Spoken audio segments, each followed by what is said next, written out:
Hey everybody, welcome back to Elfbait. It's Monday, so we're going to start By the Sword. By the Sword is an old school essentials modified campaign set in a savage sword and sorcery style campaign a la Conan, Fafhrd and Greymouser, Beastmaster, those sorts of things. If you're a child of the 80s, you know it well. We've got 4 of my players today. We'll have more.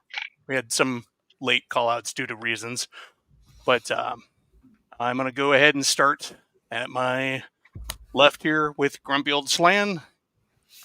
Greetings, I'm the Grumpy Old Slan, and today I'm playing Aesgeir Detlefsen, first level thief. Alrighty. Shane. Hello, I'm playing Lucaldo, who is a mage, and he's probably the mostly known to the group as the guy who fixes their shoes, because he is a cobbler as well. Alrighty, and then we have Igor.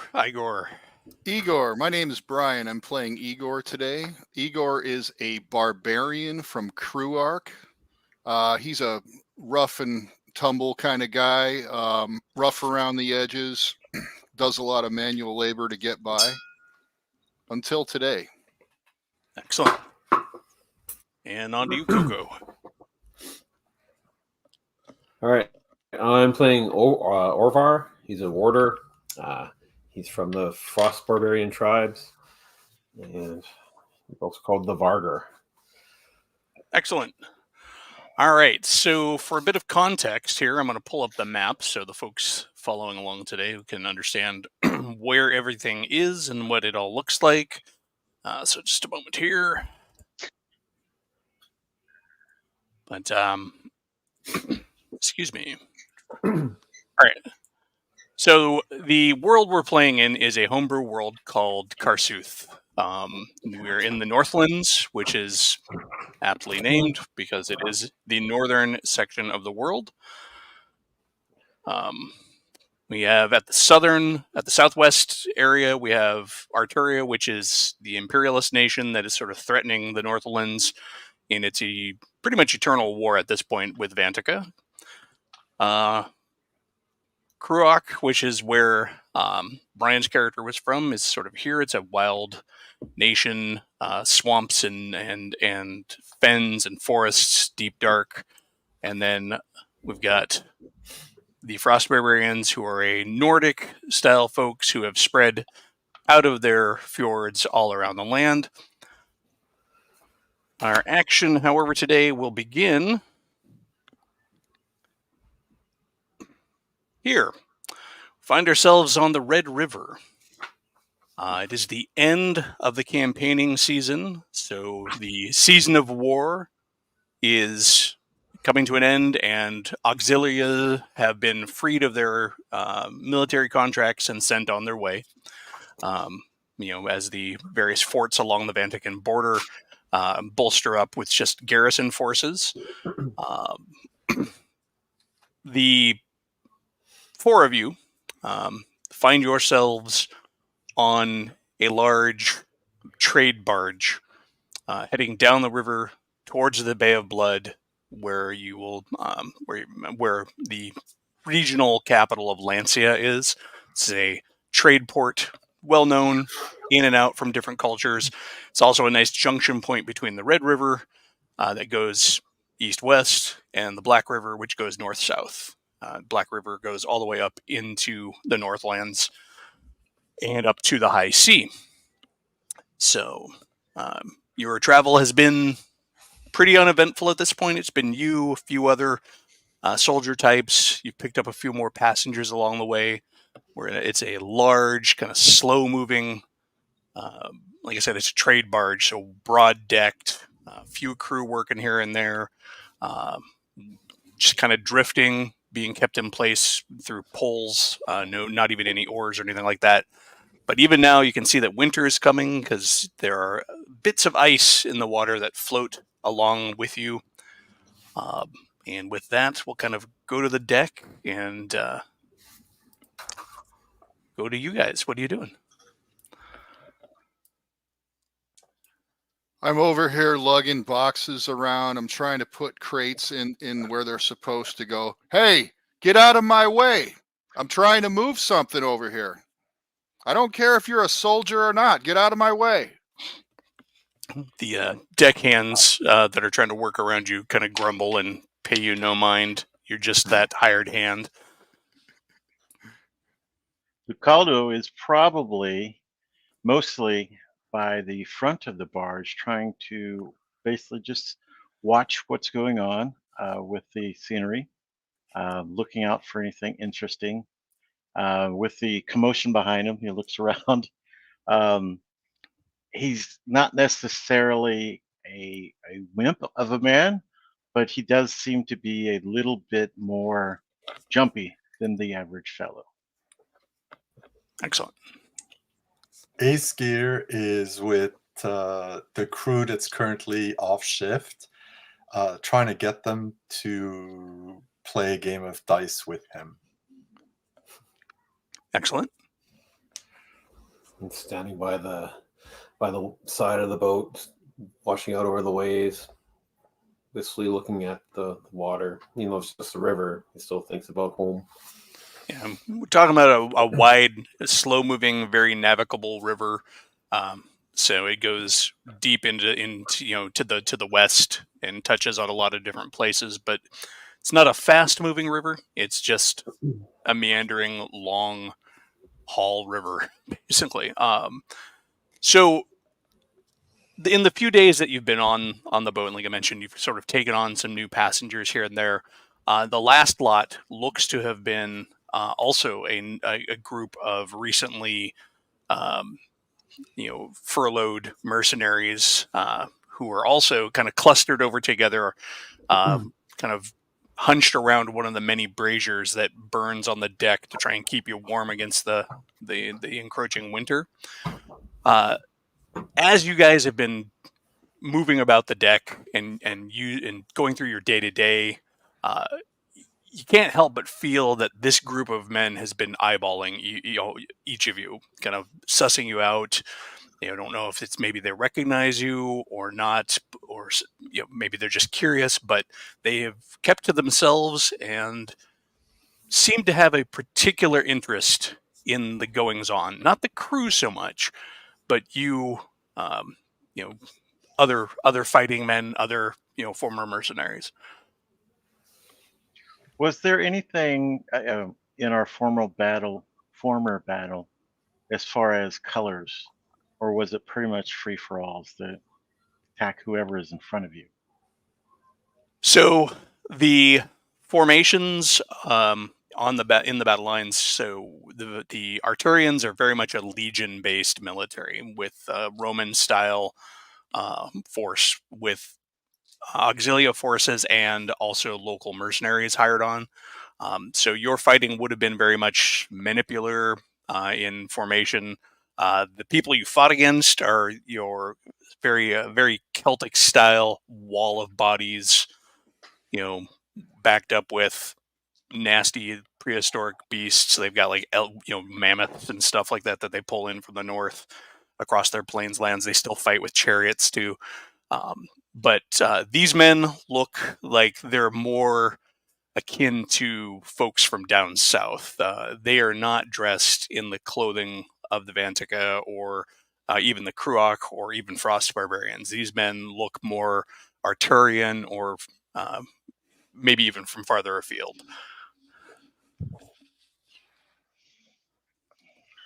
Well, I would certainly, once I get the feeling that they are trying to weed out the weak ones, Lucado would definitely want to get next to the strong guys of the group.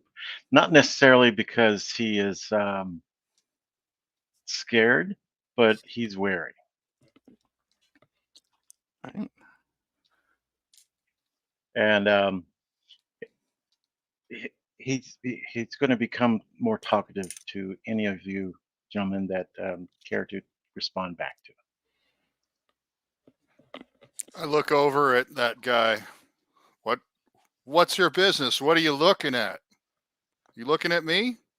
He kind of raises a brow and kind of gives you a sort of a steely stare, and then kind of puts his head back down, and you can see him muttering to the other four men that are with him.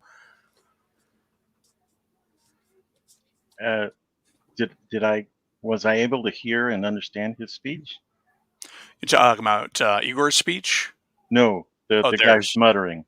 It sounds like he's speaking in Arturian, and you just kind of hear like a stream of veiled insults and just general dismissiveness to the large Krua man that's across the way.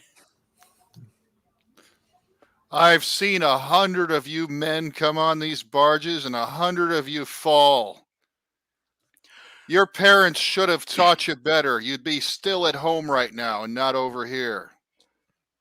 With that, a larger man amongst them, kind of, you see his shoulders go down a bit and his head kind of lower as he kind of lifts up and grumbles, "Listen, you mud-daubing forest barbarian, you wolf in dog's clothing, shut your mouth. We're trying to eat over here." Ha ha ha! I'll take that as a compliment any day. You would. And he kind of goes back down to like slurping soup out of a bowl. Igor, what he said in his native language was probably on par with what he said.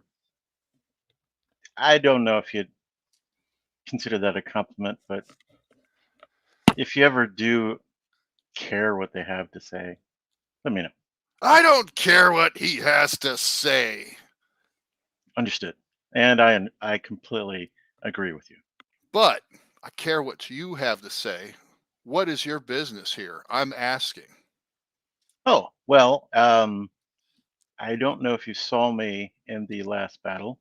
I helped where I could with, for one, I know a few languages that a lot of people don't know. The common languages, at least, not to brag. And I'm pretty useful with, and he looks down at your boots to see the general wear and tear of your shoes. If they're Languages. if he looks at your shoes and they're at least acceptable, he goes, well, you've got at least a sturdy pair of boots, but I could help you with that as well. All right. Well, why don't you tell me about it right now while we make our way down on this final stretch? Tell me a story. What's your name? My name is Lucaldo. I am from I'm sorry. It's fine. Vantica. Vantica? Yeah. Is that where we said that he's from? Yes. Okay. I'm from, and he names off at an area that is very, very small in Vantica. I'm in the business of finding out information. I'm just interested in the world, and I'm basically a wanderer. And then, of course, once the war started, they needed my help, and I offered it. Well, if there's coin involved, sure you would. The coin That's did what help. I would do. Yes, the coin did help a lot. The coin has a very useful purpose of filling my belly, and he's not a fat man, but he doesn't look like he's skipped a lot of meals. At the mention of coin, you see a general peak in the attention of the group of men around the brazier who are, consuming their soup. The large man who had shouted over at Igor looks up and raises a brow. His brow line is cleft with a scar that goes across his eye.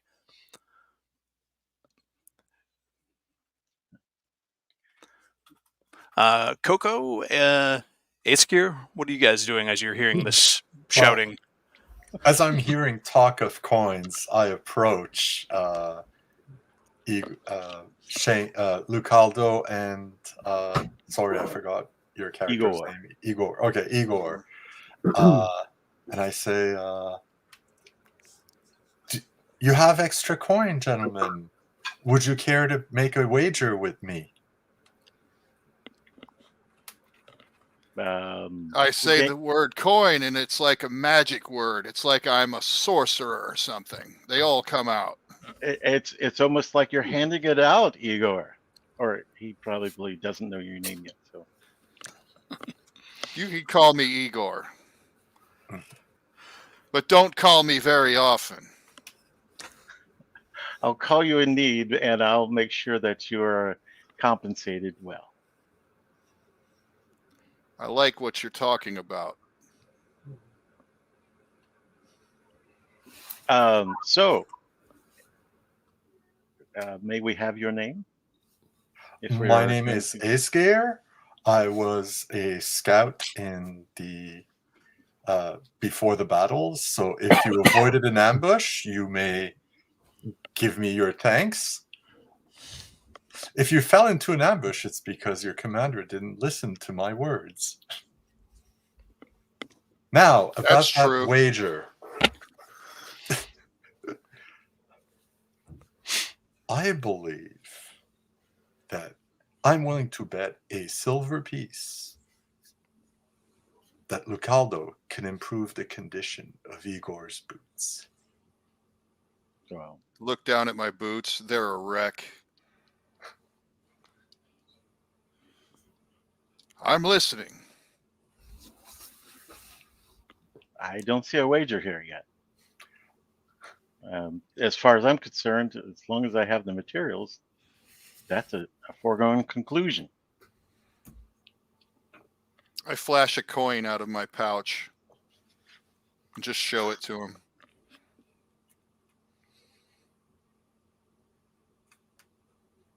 All right. How fast do you think you can fix those boots?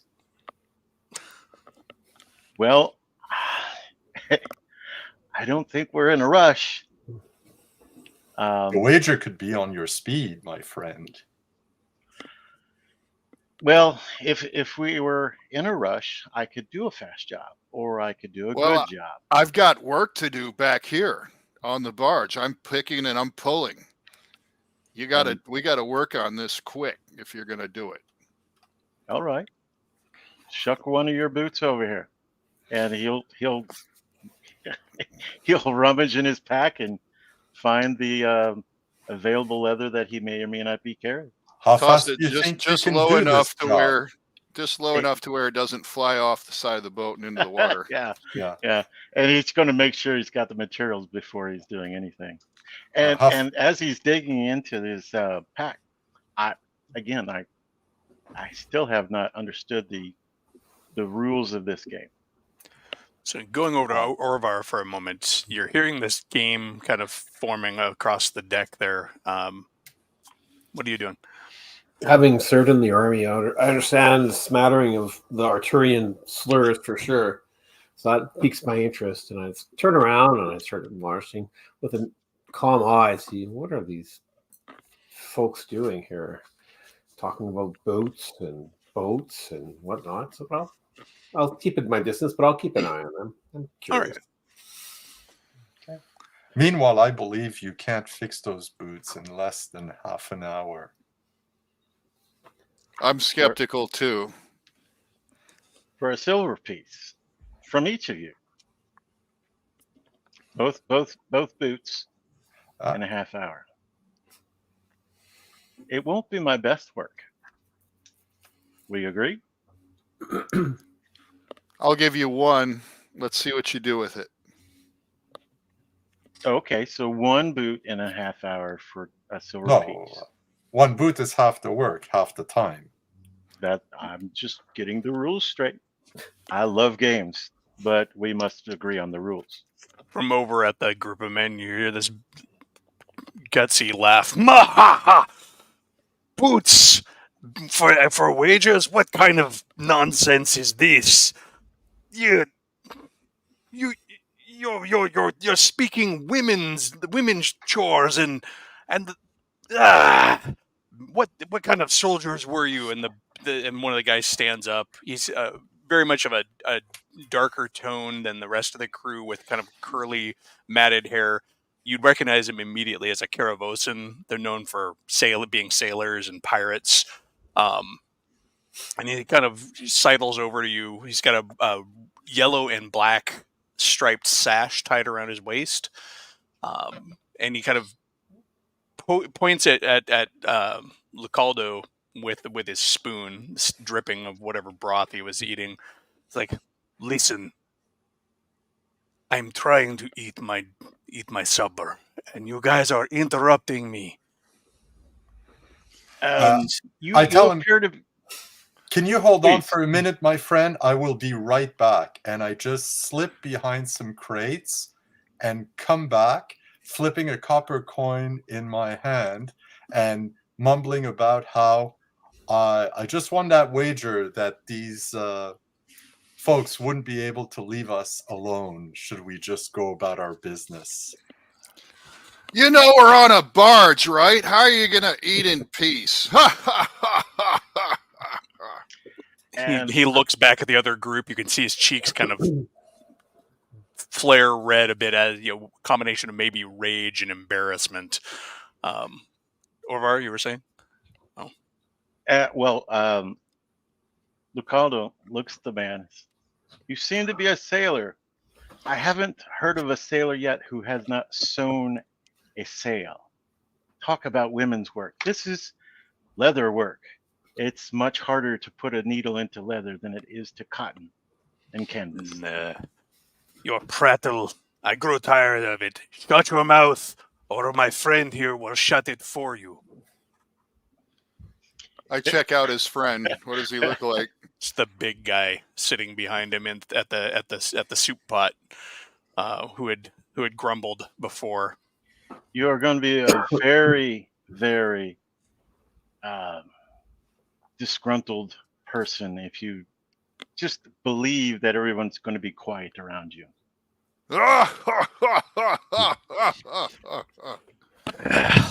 With that, he wings the spoon at you, Shane, or Lucaldo. Just the spoon just goes whipping across. The way it flies, you'd be sure that this man is familiar with throwing knives and daggers, but it kind of flips over and hits you in the chest and clatters to the deck of the boat, leaving a little spatter of soup upon your tunic. Was this soup provided by the ship, or did they make it? They made it. They made it. Yeah, he'll Just gained a little more respect for you over there, soup guy. He'll pick up the spoon and bloop over the deck. Yeah. And I just say, I bet you a copper coin he didn't think about how he's going to eat his soup after he threw the spoon away. Now, did you? And I turn at the southerner and just ask him, now, did you? His dark rim, just kind of like lined eyes kind of flare as his cheeks go even redder. And he shouts out just a belly yell and charges Aesgear, pulling a dagger out of his sash real quick. Oh, lovely. At this, Aesgear will pull out his sword and parry. I yell at Lucaldo, "Give me my boot back!" So, real quick, Aesgear, if you can go ahead and just give me a quick initiative check, we'll see if you can act quick before he does. Sure. And that's a 4. All right.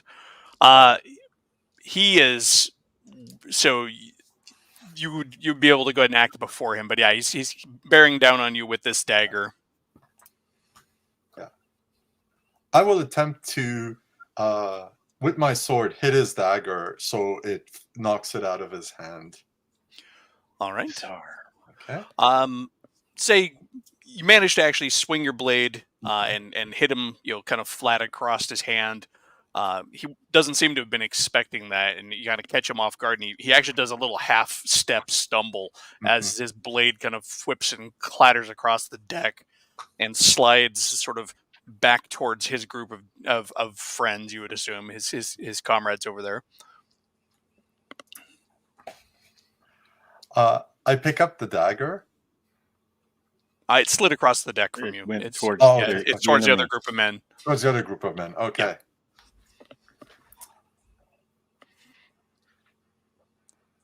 In that case, I just tell him, Here's your boot. I bet you a gold piece you didn't expect that. And maybe you want to rethink your situation. And I sort of point my sword towards his chest. He kind of area, puts his arms out to his side. No. It was a jest. It was a jest. More games. I love games, but you have to know the rules. No need to get hostile, my friend. It's cold, and I was enjoying my soup, and I'm not used to your Northmen's games. No. He kind of back, so he's backing away from you slowly. Yeah. So I slowly put my sword away. And then I walk over to where the dagger fell. Yes. And pick it up. The group of men are kind of over by the soup pot where it kind of ended up, and the brazier, they look up at you like kind of and raise a brow like, what are you going to do? What's your next move? Yeah. Well, I sort of look at the dagger. How is it a good one? Is it sloppily made? Does the edge seem good? Looks like a pretty well-made dagger. It's a curved blade, single edge, sort of a thing that would hook over into the belt pretty easily. There's even a jewel, like an emerald, in the pommel, and you see that the hilt is made out of what looks like whalebone and has been etched with several notches. I go, that's a very nice dagger. I think it'll make a fine addition to my outfit. I'll bet a copper coin that'll make a nice addition to my outfit as I slip it into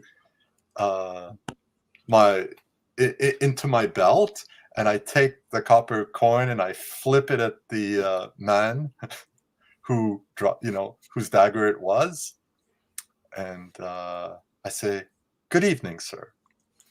While they're doing that, I'm putting my boot walk back away on as quick as I can. As he does all that, I'll push off the side of the boat and I walk over to the Northman and I intentionally bump the fellow who had the dagger and I look at him and I'll say to Aesvir in our northern tongue, "You're pretty fast with a blade, my friend." Well, Aesgeir is rather small for a Northman, so he will say, "Well, if you don't have the brawn, you have to have the speed." Aye. So I'll turn and I'll look at the other men and make sure and I have my hands on my hilt with my sword, and I'll just give them a nod so they know that I'm with this other Northman, and I'll walk back with you. Yeah. I grab my shield and I grab my spear and I just hold them and look at what's going on and make sure no one's taking a move. As you seem to be coalescing into a united front against these bravos and bullies, you can see that most of the men that are around that brazier, except for the big guy, sort of turn their gaze away and go back to their soup. But the big guy is just kind of looking over his soup at you as he eats. The guy whose dagger you took, Aesgeir, he's like, "Please, sir, my dagger. It's special to me." Well, how special is it? Let me guess. You want a coin?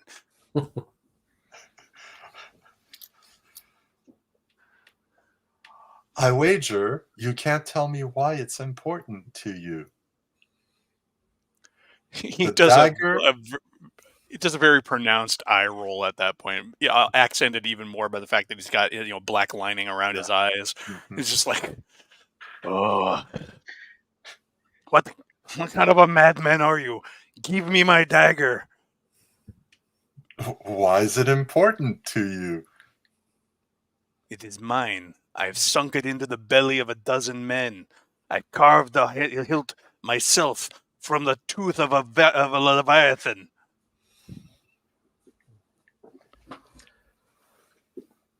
That seems rather unlikely. I Most look of at the, his, most sorry, I of the look at his- fishermen in my village, they always claim the fish is bigger than what they actually caught. Are you sure this was a leviathan? You Oh. doubt me? Here I am. You have the knife. You can see what it's made of. You can see the notches upon the hilt.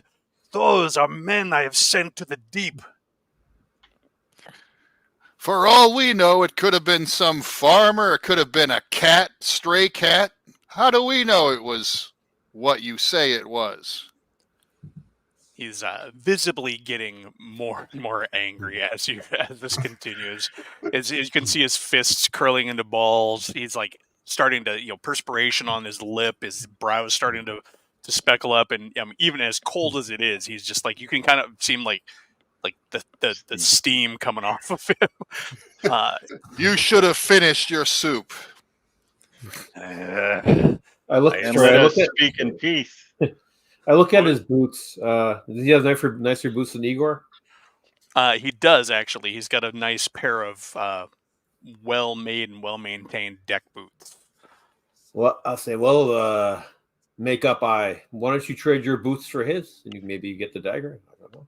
It's up to them, of course. But... Igor speaks up. Yes, that's a good idea. I turn to Orvar, say, 1 silver piece. He says no to this generous offer of yours. I'll pull out a coin and we'll see. Oh, hey, let's see. Let's wager. I pull out a silver coin. I'll wager a coin as well that he will accept the offer. The Bravo before you, the Karavosan sailor, he's just absolutely, like, with all this coming at him, he just seems absolutely just fuming as he's just like kind of looking back and forth, feeling very cornered. And you hear behind you the clatter of a bowl and spoon on the deck and the creak of leathers and the chatter around the brazier behind you just like goes quiet. Set spear for charge.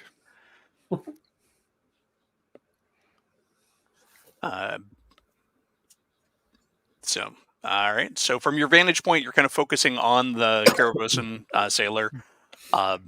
You hear one heavy footfall on the deck, another heavy footfall on the deck. Yes, Shane. Yes, Shane. The moment that heavy footfall hits the deck, I am going to attempt to cast fear on that big ass mook. I'm just, however the world wavers, everybody's kind of focused on everybody else. Yeah. I'm going to go.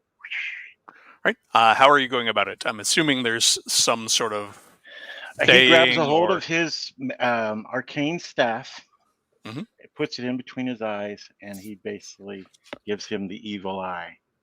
If he has to have a vocal component, it is going to be Eardry nonsense. If an Eardry heard it, they'd be like, "What is he saying?" So you're speaking that strange language of the forest people, and pointing your staff. I'm assuming your staff is like between my eyes, but yeah, it's obvious that he's doing something. If they were to look at me, yes. Okay. I adjust my furs around my leather straps so that they don't get in my way when I swing, and all outside appearances look like I'm getting ready for a fight. So that is only 20%, but you definitely go ahead and try it. It's worth a shot. No, that is, well, that is 95. Nope. No. So he's just mumbling over there. So you're like, he stops as you're kind of looking at it is the big dude. Yeah, that's who I did it to. Yeah. Now that he's standing, you can see that he has at his side a pretty hefty battle axe. Not a northern axe. It's very much imagine like the Greek axes with a very the labrys, except for one blade. So big fanned out blade. And he sort of looks at you, and his brow, his scarred brow, kind of goes up, and it's like, "What are you doing?" I'm trying to de-escalate this nonsense right now. Sit your ass down before these guys kill you. He looks between you and a lot of them. He's like, "You are a fool, but you are a funny fool." He yells at some name, over the other guy. You can tell it's his name. It's like, "Baraka! Get back to the soup and leave these men alone. We still have a day left on this barge, and I don't feel like sleeping in blood." He kind of goes over and grabs the other guy and sort of wheels him by the scruff back towards the pot, and kind of hauls him back over to his group of men. And Lucado walks over to you, Igor. I didn't mean to steal your kill there, but sorry. It looks like it's de-escalated. Which was my intent, but I know that some people like to fight. I quickly pull the boot off and stuff it in his chest. Continue. I shall. It is my experience. The one with the biggest mouth always has the biggest friend. Mm-hmm.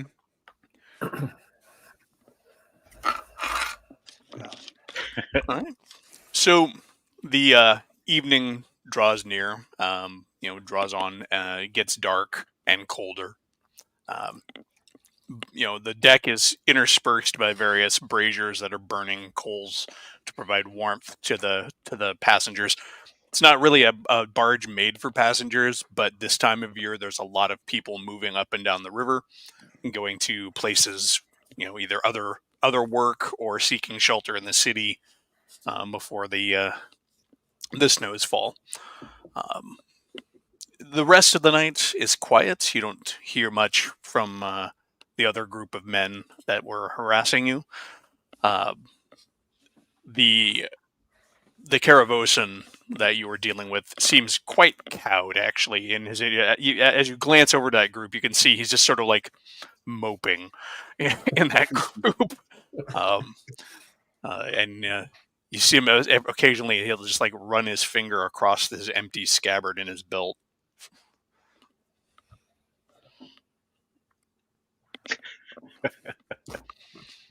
Sorry, I was reading the comments. No, it's all right.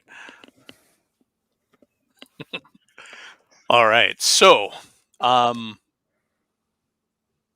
anything that you guys are going to want to do for the rest of the evening, or are you just kind of hunkering down for a cold night on the deck? Lucado will fix Igor's boots and the others if they care to ask him or to plop their boots down. All right. It's not often that someone will just walk up and offer to fix your boots. Maybe you and I can get along. I sure hope so, because where I would like to go is very dangerous, and I've seen a lot of people my size get killed very quickly from things they were not aware of. More eyes, Yes. more muscles. It helps. You're too small. You are too small for this kind of work. I'm too small to do it alone. Yes, and our quick friend over here, who they're probably on par. I mean, Lucado's not like I said, he's not a small man. The environment wouldn't survive, I wouldn't imagine. But yeah. He's not the barbarian type. No, he's not. He's more of a Patrick Swayze built than Arnold, definitely. Where are your scars? How come? Unfortunately- Why are your hands so pretty? Oh, they are covered in scars, some of which look like they're burn marks.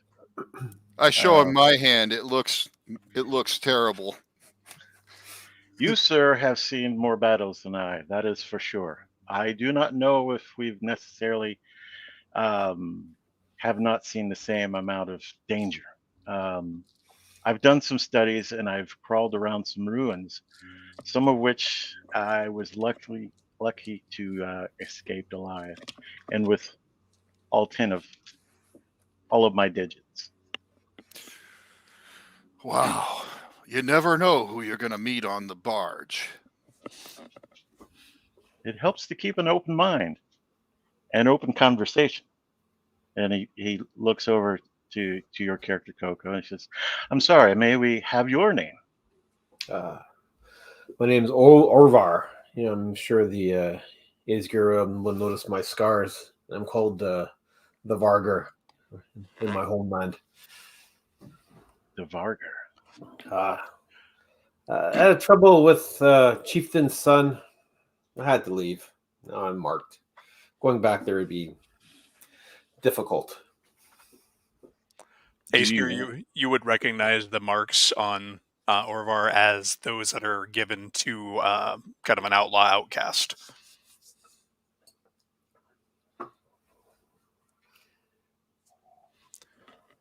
Did we lose?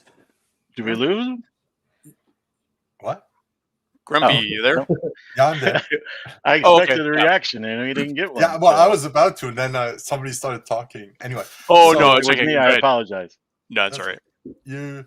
you mentioned going into danger. Why would you do so voluntarily?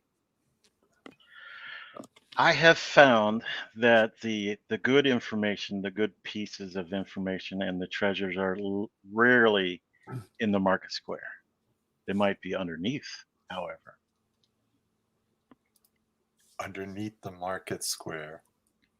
Sometimes you have to crawl into a tunnel to find the treasure. Sometimes you have to crawl up a tall building. Sometimes that treasure is just knowledge. Sometimes it's coin. Sometimes it's a weird statue that somebody wants to buy. Those are the things that interest me. I'm always interested in coin myself.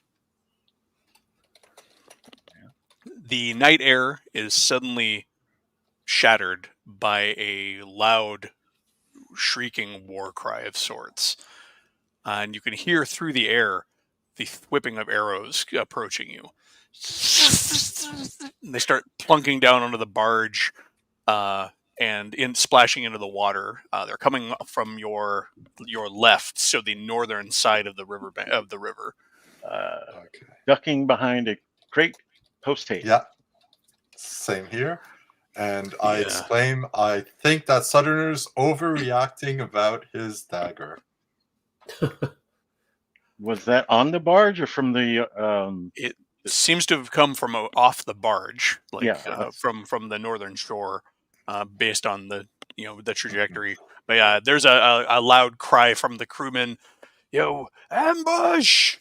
And you see them kind of scuttering around, poorly armed. They're just common dudes with cudgels and utility knives.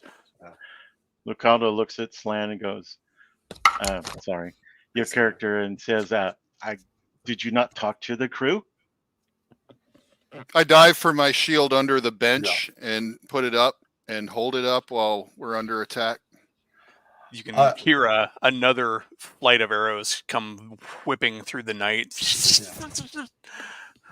So being a scout, Aesir will sort of sneak around the crates and try to, as safely as possible, see if he can spot anything on the shore. It is black as night So you as you cannot look see to the anything. shore. it looks like right now, I mean, you guys on the lit barge are the best target, or it's kind of standing out as a sort of a sitting duck as you slowly float down the river.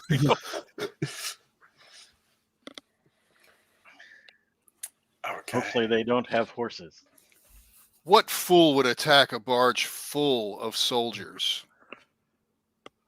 The master of the barge kind of walks past you and elbows you and grumbles, "Vantaka, that's who."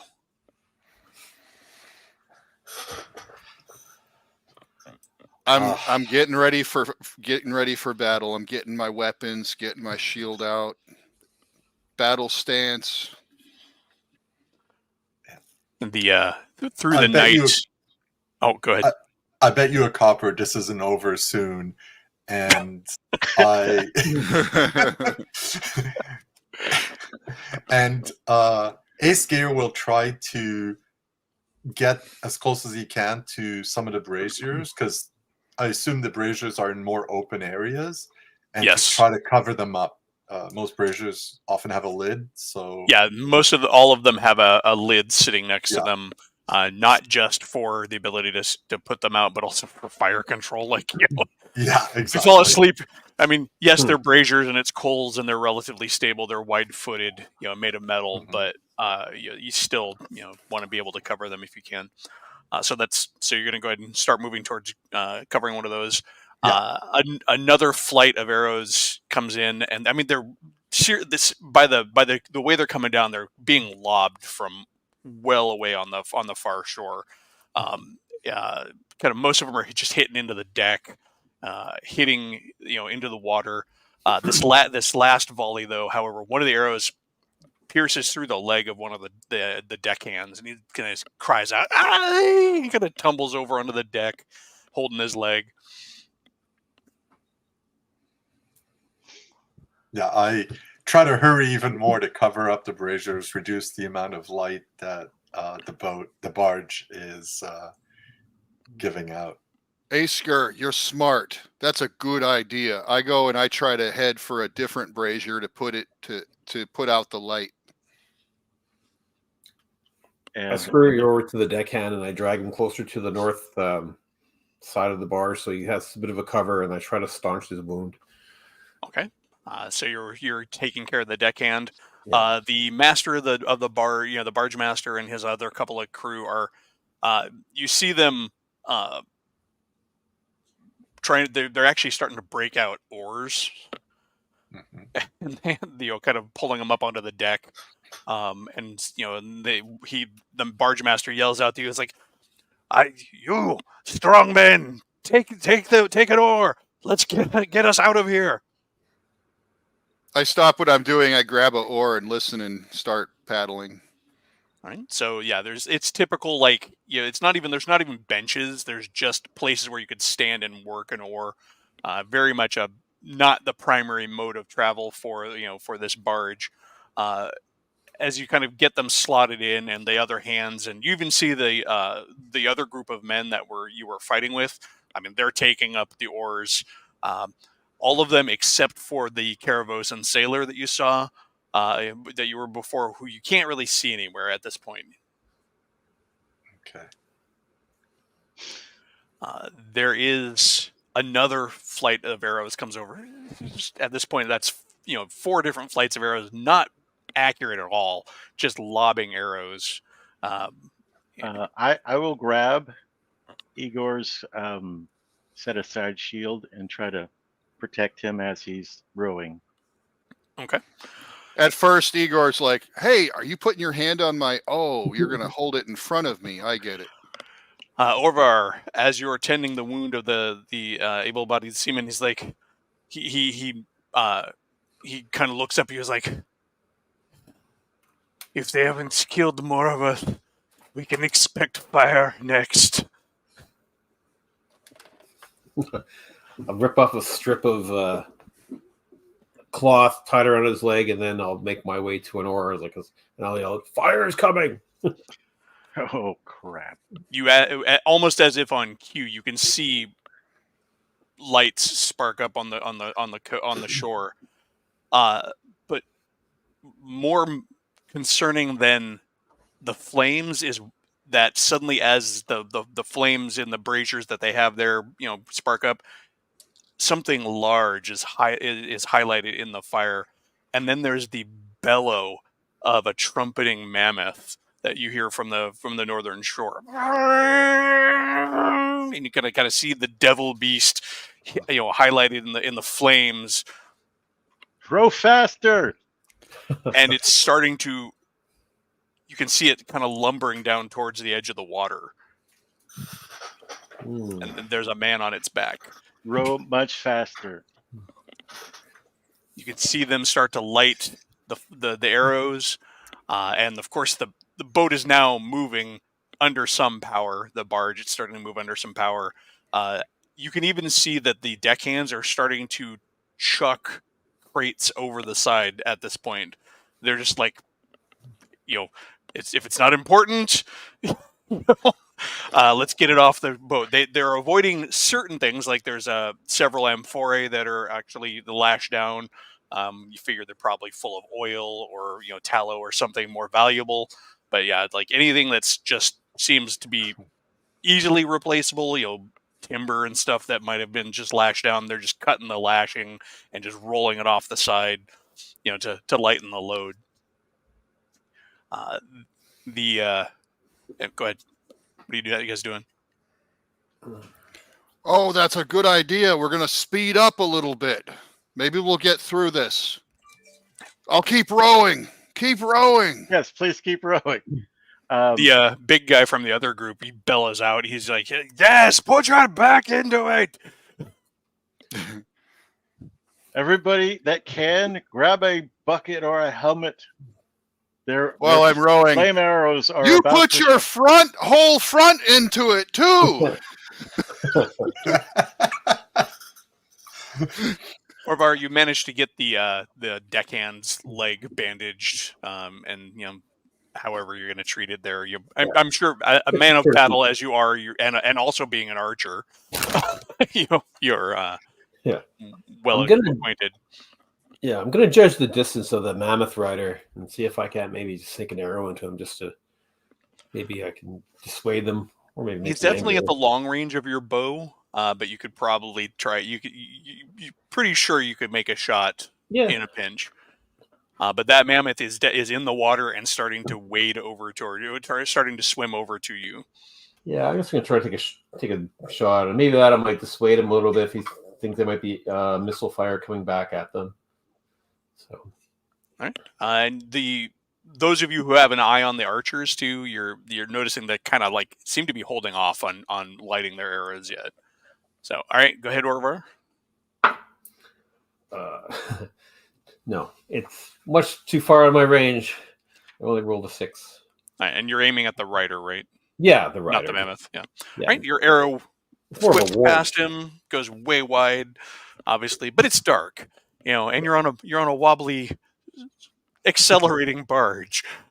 I mean, it's a relatively stable barge, but it was a quick shot. All right, what are the rest of you doing? His spear is still going from brazier to brazier, trying to cover them up so that in the hopes that if the braziers are hidden, then they won't know exactly where the barge is. It'll be harder for them to shoot at us. Aesir, as you're leaned over one of the braziers, you feel a hand on your shoulder, and it kind of whips you around. I was waiting for that. And I have the lid in my hand, and I just swing it at whoever it is. All right. Go ahead for me and just make a real quick to hit roll. Okay. And that's an 11. All right. The lid of the brazier connects with the side of the head of the Karavosan as he had his hand on your shoulder and he whipped you around, and you just kind of continue the momentum and clang cymbal across his head as he sprawls out, and you see just a deckhand's curved like a rope cutting knife in his hand, and it kind of clatters across the deck, and he's like, "Curse you! I kill you!" And he's scampering, trying to get the knife again. Was that the big guy? No, that was the smaller guy who had The taken smaller guy. who Aesgar has taken his dagger. Yeah. Spoonless one. And I just tell him, like, is that knife precious to you too?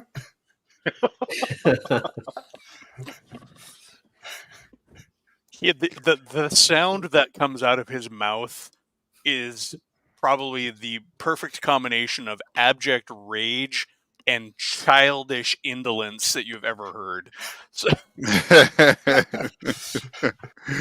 At this point, I just quickly put the lid on the brazier, pull out my sword, right. and approach him and just sort of prick him with it in the back. And just say, are you sure you want to keep going? Because if it's not me, it's going to be those arrows getting you. He just ignores you and just sort of scampers off away from you on the deck. He just doesn't even dignify you with an answer. Give us that dagger so I can win that bet. All right. So as this is going on, you can see that the mammoth is continuing to approach, and you can see on the shore they've now lit arrows. Roughly how many people from the number of arrows? By the number of arrows, you can see Dozen? there's maybe about 10. 10-ish. Okay. Yeah. The man on the mammoth seems to be having a little bit of trouble because as the mammoth is reaching kind of the deeper part of the river, it's. If you ever see elephants cross water, they don't really stay on the surface. Yeah. They submerge and use their trunk as a snorkel. So, yeah, I mean, it's a mammoth, so it's definitely bigger than an elephant. But he's definitely having to like hold on. So any pretense of like looking like a badass is really going out the window. So he's kind of holding on, but he's still trucking towards the still trudging through the water towards the barge. Be in another round. So, Orvar, I'm going to try to spend one more arrow. Okay. Oh, 20. Yeah, with him not paying attention to what's going on and trying to keep on top of the back of the mammoth, your arrow sails through. Go ahead and roll damage. D8. 7. Your arrow hits him in the neck. You can hear even as close as he is to the deck, even over sort of the splashing, you can hear the squelch of your arrow piercing through his flesh, and he just sort of topples off the mammoth and with a splash and into the water, kind of floating down like so much cold ice on the water. Brilliant shot. I let out a low chuckle. And I swear at the people on the shore in my native tongue. With the what are the rest of you doing, real quick? I am still holding the shield, waiting for the arrows. So you're you're guarding Yeah. Igor, and Aesgar, you're still working on the braziers. I'm then going from brazier to brazier. Just keep Okay. doing the. All right, cool. You've managed to get through most of them. There's still a couple, because that's just also sort of how they're keeping light on the deck. A low glow. Consider it sort of like the low red lights you would have on modern boats that provide a low light but aren't like an open torch or an oil lamp, which you don't want on your wooden ship. And also we're kind of that weird dark agey technology at this point. So at that with the death of the man on the mammoth, the flame arrows take flight. The mammoth itself kind of wheels around and starts going back towards the shore, clearly unbidden by its now deceased master. It doesn't really have any desire to charge a barge anymore, so it's retreating towards the shore. The fire arrows whip in. A couple of them land on the deck.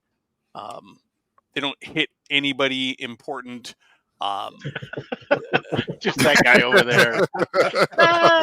No, more so what I meant is they don't hit anything important. They kind of half of them hit in the water just like they were before. They're clearly firing at the extreme of their range, and you sort of sail into the night. with a few smoldering arrows on the deck and having survived an ambush. When it Step on seems- all the little fires that are still going on, put them out. All right. Yeah.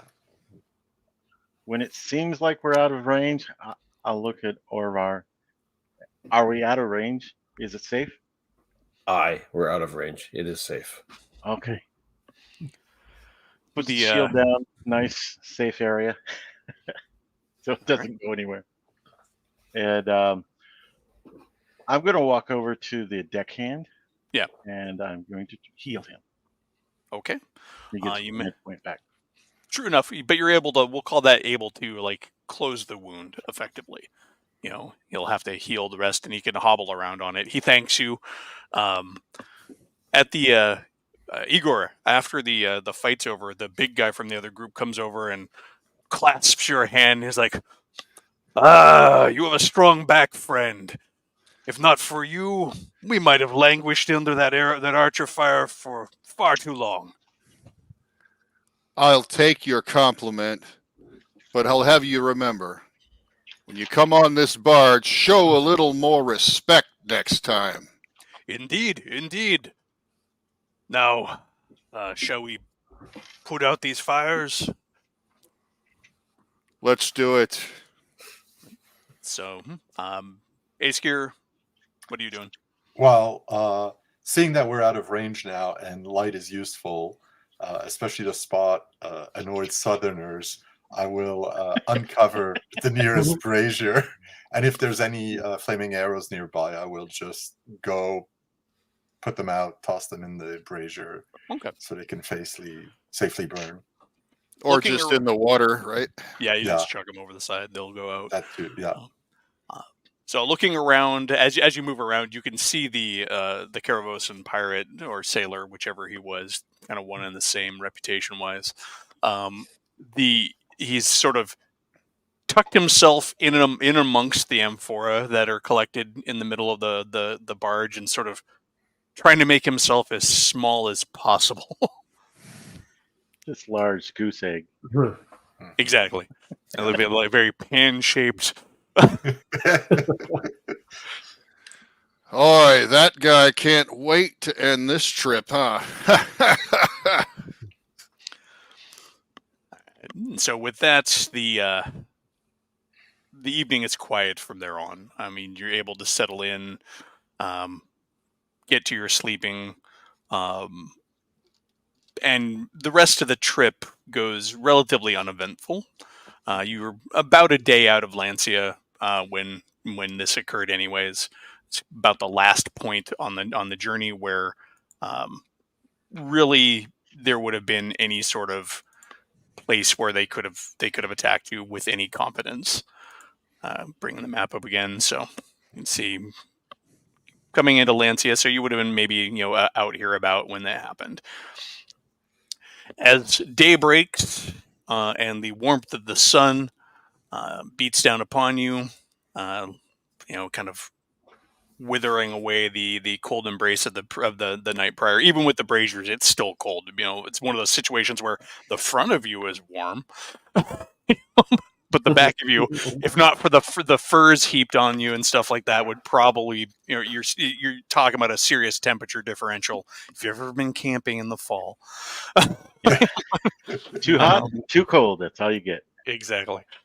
But you wake to a very different sort of a visual. I mean, it's been grasslands to the north and the south of you as you were traveling through that border between northern Arteria and Bantica, and you can see the spires of Lancia ahead of you, and you can see where the river kind of spills out into the Bay of Blood. And it's just cluttered with small craft, barges and fishing boats and other small boats. There's a wall. It's a walled city, many towers kind of poking out of the city, and a fort on the northwestern corner of it as well.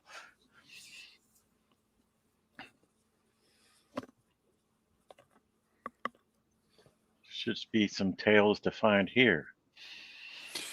Or troubles. I can't smell the food yet. We haven't gotten close enough. Usually when we get to this spot, I can smell it cooking.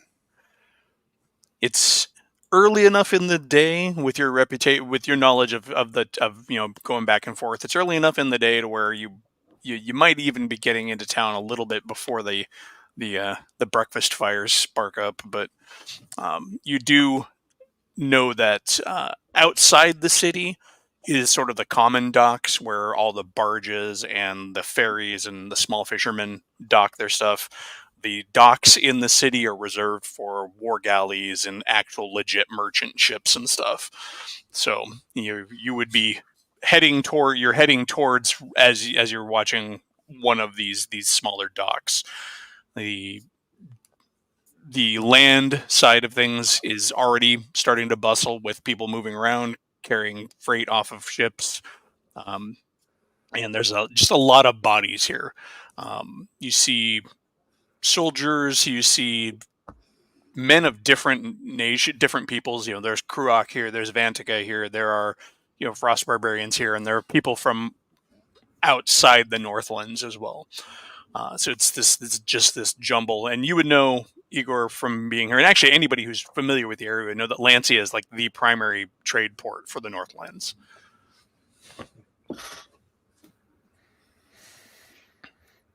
Asgeir, this place is filled with all types. I've seen you on the deck of the ship. You're a smart man. What do you say we watch each other's backs in this town while we're here? I think this is a good idea.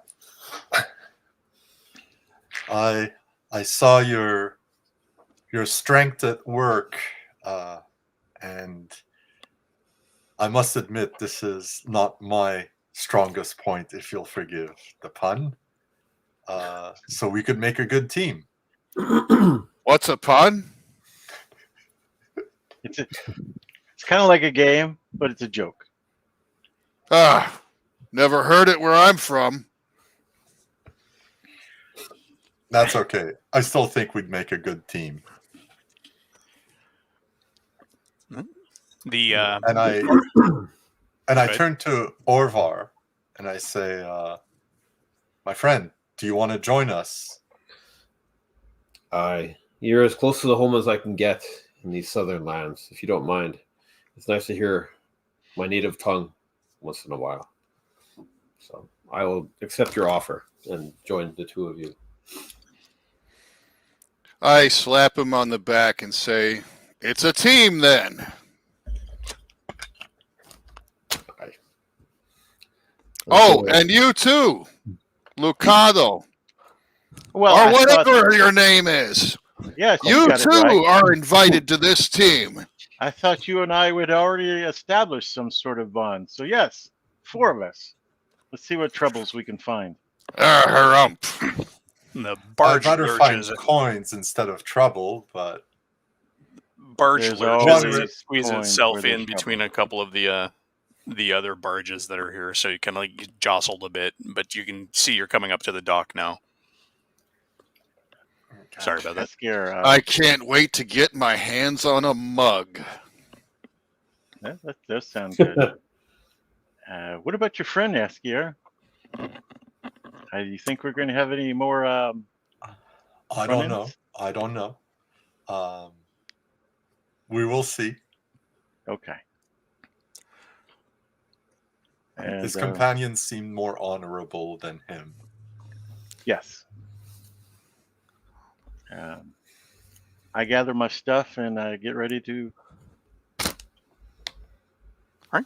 Debarkation from the barge is relatively simple. It's a big flat boat. It moves up next to the dock. You can kind of jump off at any point as long as you're close enough. There is a ramp that's lowered for unloading freight, but that's what it's pretty much occupied with.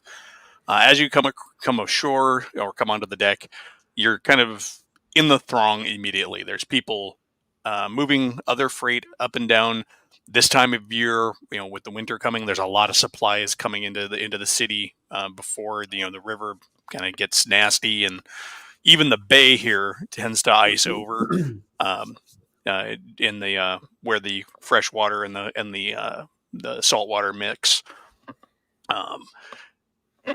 You see as as you kind of walk down the dock that you can see that there's a line to get into the city.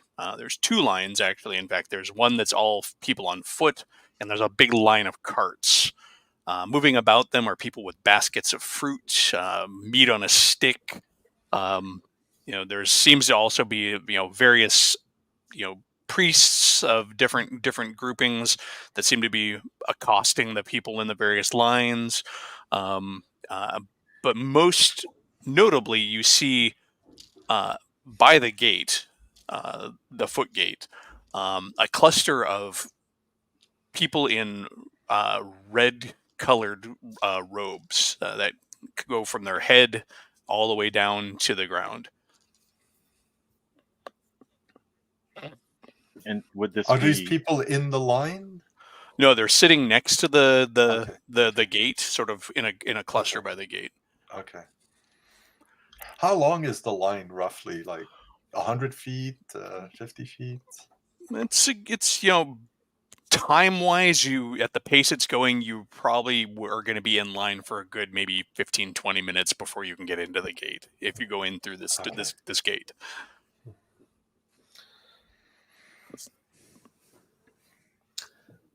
I'm taking a better look at the men in the robes, people in the robes, to see if they're actually all men, all women. But they look to be a mix of male and female, men and women. And as far as like what you can see of their skin, different tones. They're not of any one particular heritage. It doesn't look like they're just a mix, but they are doing a good job of covering their heads all the way down to their body. Their hands are about the only thing that stick out of their clothing. and are they don't seem chanting?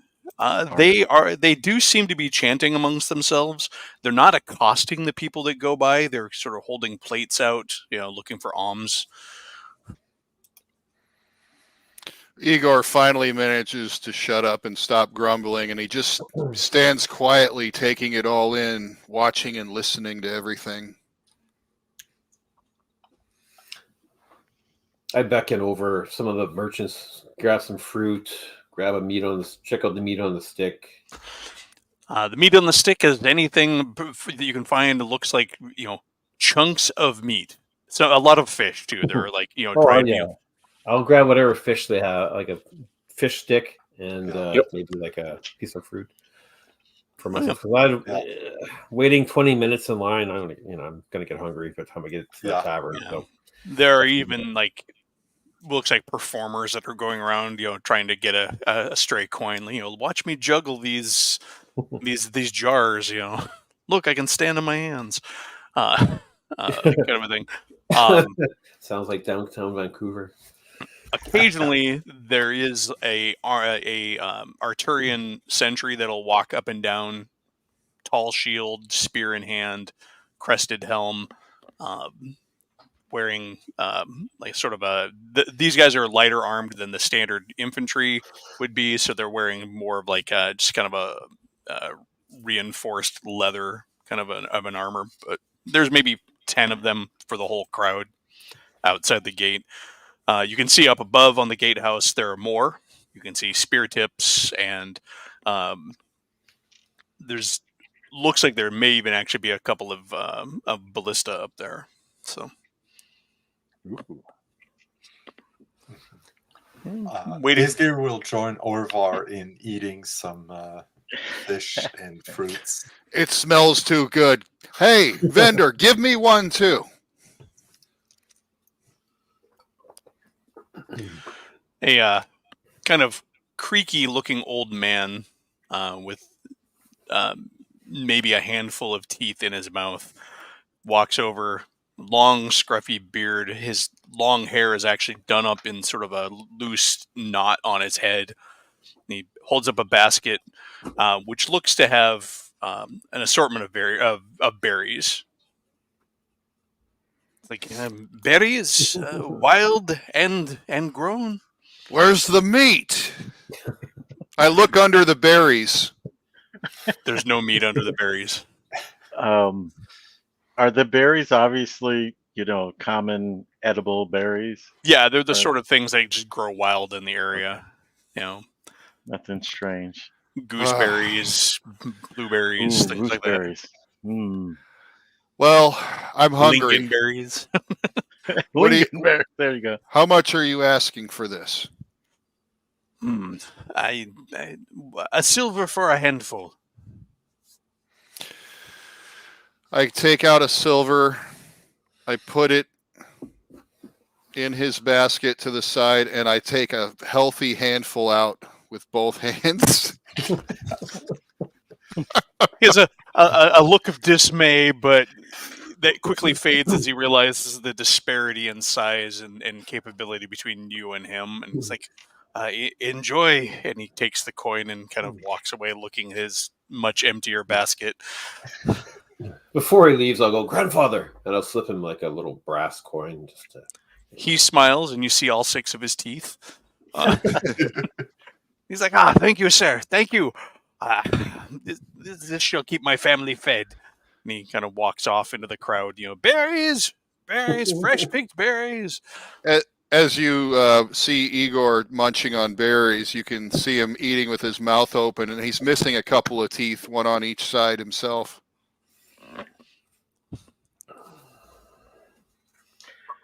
I can imagine that would be common for a fighter of your ilk. Yes. Fighter? Fighter? That was Shane saying that, not Lucado. Lucado wouldn't care about your teeth. Just as long as they're not on him and they stay in your mouth. Yeah, exactly. Yeah, don't bite me. He's going to hold out for what he presumes is going to be cheaper, better food, and it's real early in the morning anyway. So yeah, you definitely can tell that the vendors out here are charging that convenience price of having food available to the people who are stuck in line. Yeah. You guys went to Sheetz and 7-Eleven. I'm going to Costco. You can hear as you're kind of moving up, and you're moving along steadily. The whoever's at the gate is working efficiently, and the guards going up and down the line are definitely tapping spear butts against any dawdlers who are like holding up the line. The line of wagons, on the other hand, is kind of a mess of heavily laden merchant carts. There's even like livestock in that line. So you can hear the bellowing of cattle and the bleating of goats and sheep. Seeing the lack of progress of the wagons, Aesgeir will turn to Orvar and say, "I bet you a copper coin. There's a wagon up front with a broken wheel." I spit out a few berries laughing at that comment, and you notice that I've already finished all of my berries because I just basically woofed them down as fast as I could. Didn't savor a bite. There's pieces all over the front of my fur on my front of my shirt. Maybe a few stems went down too. Yeah. It's all good. A tall robed man and ahead of you, his skin definitely showing that he's from far to the south. He kind of smiles and he's like, "I will take that bet." Oh. And another man next to him is like, yes, those odds sound good to me. And this big burly, like clearly a frost barbarian ahead, bald head, tattooed up one side, down the other. He's got a big red beard streaked with white scar marks underneath it. He's like, "That is a stupid bet. Of course there's a cart with a broken wheel. There's always a cart with a broken wheel." I nod. You see him like crane his head up there. He's like, "Yes, of course, there it is. Not only a cart with a broken wheel, but it appears there's a dead cow." I should have said it. I was going to say there was a dead animal or a lame animal. But anyway. Igor leans in like he didn't get the joke. What about this cow? He rolls his eyes. It's about as dead as about what lies in your skull. I don't know what he meant by that. It was a compliment. Yeah. Oh, And- okay. He shakes his head, Well- laughing, and turns back to face the front of the line. Well, gentlemen, according to this tall person over there, there is indeed a cart with a broken wheel, and you owe me a copper coin now. And I One of hold the up my men hand. that was betting, he's like, "No, these Northmen are in collusion." I'll loom over and grab him by the shoulder. You bet fair, you lose fair. Pay I up. mean, you can always go and look to see if there is a cart with a broken wheel. Are you Yes, going I to say we will. broke it next? No, I will go see for myself. And he steps out of line and immediately gets belted in the gut by the spear from a passing guard. It's like, back in line, keep it going. Very clear, authoritative voice, with the I guess in this realm that would be the no accented Arturian accent. You meant that, didn't you, Asker? You led him right into that. You eventually get your way up to the gate. The pedestrian line moving much faster than the cart line. And indeed, it appears that a cart has broken a wheel and managed to fall over on a cow and created just a huge jam as the guards are like, "The hell do we do with this dead cow?" There's clearly a herdsman who's like yelling at the guy with the cart, and it's just like insults in 3 different languages going back and forth. But you find yourself kind of coming up along the cluster of red-robed figures, and you can see now that they're wearing very coarse red robes over their heads they all have these kind of woven veils in red cord. They are bedecked with all sorts of small trinkets and jewels, and a pale hand reaches out towards you, Igor, and brushes against your arm as you stroke by, and you hear a wispy woman's voice. "A god sleeps in your homeland." I feel the hair on the back of my neck stick up, and I whip around. Who said it? The hand is moved away from your arm, and you don't see her. You don't see anybody looking, but you definitely heard those words. "A god sleeps in your homeland." I mutter lowly, "What god sleeps in my homeland?" Did anyone else hear that? Hear what? Aesgear right is next- what are you distracted talking trying to about? get his copper coin from that guy who still doesn't want to pay up. I slap myself in the face. What Did you I have a just hear? bad berry? It's not a berry. Who just whispered in my ear? What woman walked by? You're not a woman. Where is she? It would have to be a tall woman. I think I would have noticed. Was it some sort of sorcery? The as you're moving past this group, of course, the rest of them are like, alms, kind of, give a coin for a wise man, fortunes told, kind of a thing. I should have bet they would be asking for coins. After helping Aesgear brace that man for coins, I hear sorcery and I turn. Would you say about sorcery, Kurach? Sorcery? Sorcery? Witches? I know what it is, man, but why would you speak it in the gates as we enter? Will I get pulled aside? Oh, you're looking at a man who just doesn't care. I I look at all the food on you and your missing teeth, and I was like, I can see that. He nods. You're damn right.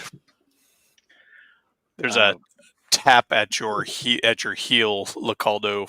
You feel the tap of wood and the voice of a guard near you. Move along. Alrighty, sir. So you make your way up to. You find yourself at the gate. It's a very tall, imposing gate. It's clearly a military gate, not just some local town wall. Guards on either side of you kind of look up and down at you and state your business. We work on the Barge, reporters. We just pulled into town. Kind of look you over. Now, I would believe that, but the lot of you are clearly men of arms. Oh, they're with me. We were all together. He points at Lacaldo. He's like, you. I'm a cobbler. Well, certainly a need for your craft in the city. Looks over at you, Orvar. He's like, Northman, what brings you to Lancia? The auxiliary in the 3rd Legion of the army. I'm on leave. His demeanor changes instantly, and he smiles. He's like, back from the front with a purse full of gold, are you? I have coin to spend on food and women. Not in the order. You see him look over, and he bellows out, "Let them in! These are good men." And the kind of guards separate, and you see them they lift what looks like just a log they've a finished log that they have across the path, lift it out of the way and let you through. Is there two guards? There's quite a few guards here. There's 2 manning the log. Oh, okay. The guy that talked to me, I slip him a copper piece. He seems a bit confused when you do, but pockets it nonetheless. Once we get past them, I go up to Ace here and I say, I learned how to do that from somebody else. They told me it was a good idea. I bet they did. Yes. So on the other side of the gate is a long causeway where you are under the watchful eye of the fort, the castle that's attached to the city, and then there's another gate at the far end. You see a couple of guards, but it's definitely not a checkpoint, and you just kind of get to walk this very long, conspicuous path below a wall full of armed men. But you eventually make your way into the city proper, and it is alive. It's cold. The scent of food is everywhere. The scent of filth is everywhere. There's definitely a throng of people here moving about. You seem to sort of emptied your way into a market section of town. You can see sort of off to your left, which would be in the north, is the docks, and then kind of the market sprawls kind of southeasterly from the gates. Beyond that are neighborhoods full of whitewashed buildings with red tiled roofs. To the market, men. That is what we wish, I believe. And he just starts walking that way. Looking for some cheese. Well, all right. Anybody else? I'll follow the cobbler, but I'm clearly uncomfortable with this many people around. So I have my left hand over my coin purse, and I'm just darting around, looking, give everybody the mean mug, so I can kind of be left alone, because there's too many people. Orvar is not ready for peopling today. All right. Aesgear will be looking for a leather worker's stall so he can get himself a sheath for his brand new dagger. All right.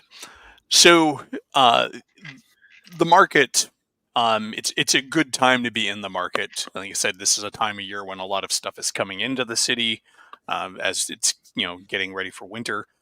You no trouble finding the craftsman that you need for a leather worker. Your cheese, you're in good territory. I mean, the Northlands are known for their dairy and their cheese, obviously, because northern folks.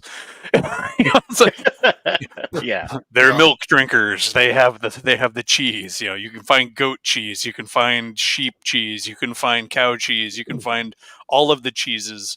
Um, and there are foreign cheeses you even find. There are cheeses from across the sea. There's stinky cheese and sweet cheese, and so you definitely have no problem finding cheeses. Orvar, your frost barbarian heritage is definitely underrepresented in this crowd. And you do get a couple of cold stares from time to time as you cross by people. As being a coastal city, your folk are more known as like raiders and traders. So it's a 50-50 coin flip which of the two you are. So are you going to steal my stuff or are you going to sell me stuff? But so Anyone that gives me the stink eye, I just kind of wink and give him a smile. Do the rest of us notice these reactions they're getting? yeah, I mean, basically, it's he's given a wide berth. Just because he's clearly a capable man of a frost barbarian heritage. Aesgear, you don't quite get the same reaction, even though you're a frost barbarian. You're sort of smallish comparatively. Igor, you are probably the most underrepresented amongst the crowd. Kruach don't generally come out of their forests. They kind of keep to themselves. So you are definitely alone-ish here. But Licaldo, this was, you're Vantican, right? So, Blonde hair, the whole deal. Yeah. This was your land at one time. Lancia, I'm home. all of northern Arturia was once Vantican territory. It's all conquered territory. So, but the mix here is like, probably, there's probably a majority of the people here would be of Vantican or Arturian heritage by the look of them, and then just a big hodgepodge mix. You're able to find anything that you really need in the market here as far as common goods, food, crafts. You even see some people selling arms. It definitely stands for weapons and the like. Lucaldo is also interested in upgrading his winter gear because he had fall gear, I'd imagine. So that's his priority after the cheese. He gets that done. Unless there's any commotion, he just has better, warmer stuff on afterwards. No, you're able to definitely upgrade yourself. Go ahead and put a gold out of your inventory for that if you want. Right now there's an abundance of winter gear available, so the market is good for you. So after your time in the market, where are you going? I lay my hand on the Kruach. Kruach, are you thirsty? I'm done with shopping. Let's go find a Always tavern. thirsty. Always Let's find thirsty. a tavern. Lead the way. I'm going.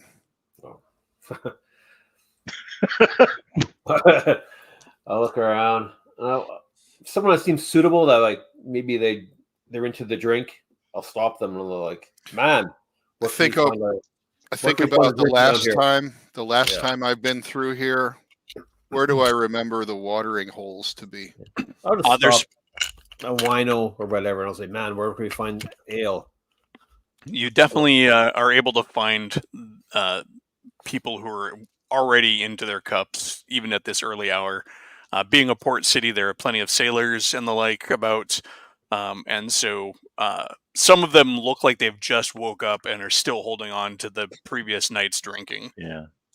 but not necessarily just starting. They're just continuing. The man who looks up at you and kind of, belches a bit. He's like, depends on what you want to drink.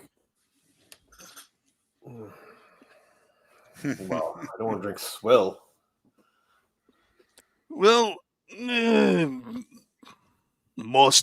there's a lot of that around here, but if you want good drinks, but not at the price you might normally pay for them, I would suggest the honey tart. Honey tart. I like the sound of that one. It's a little hard to find. You go down about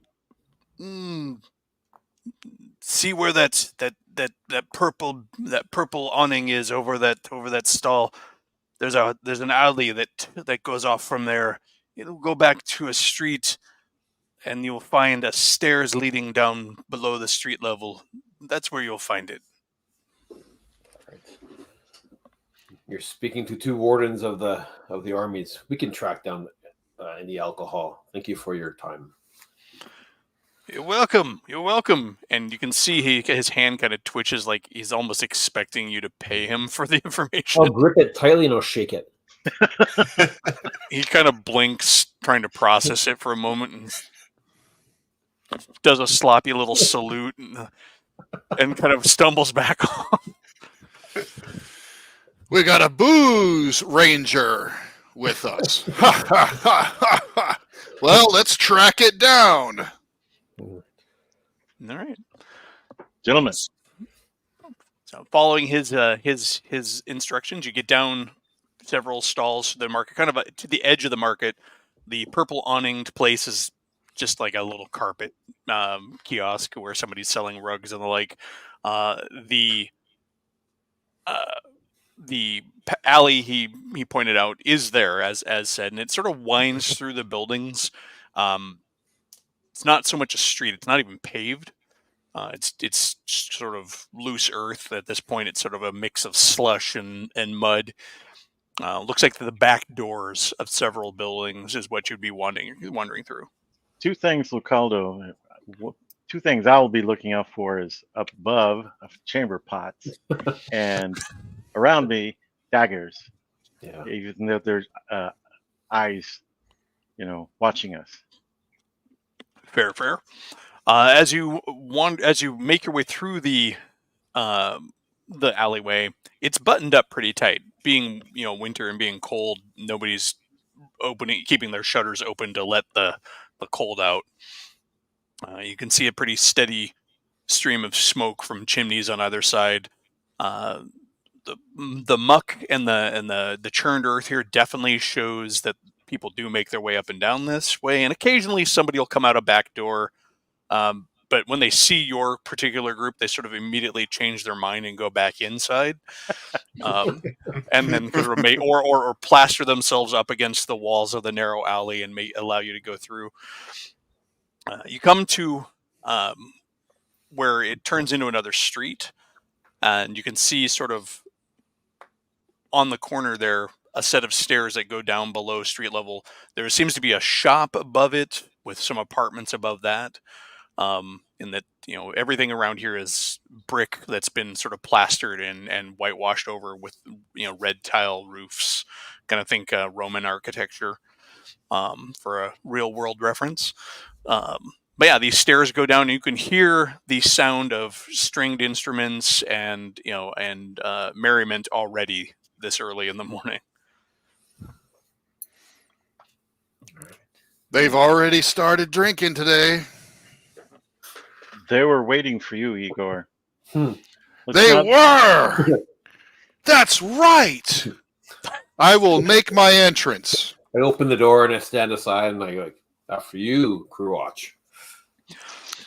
I proudly walk through, taking long steps.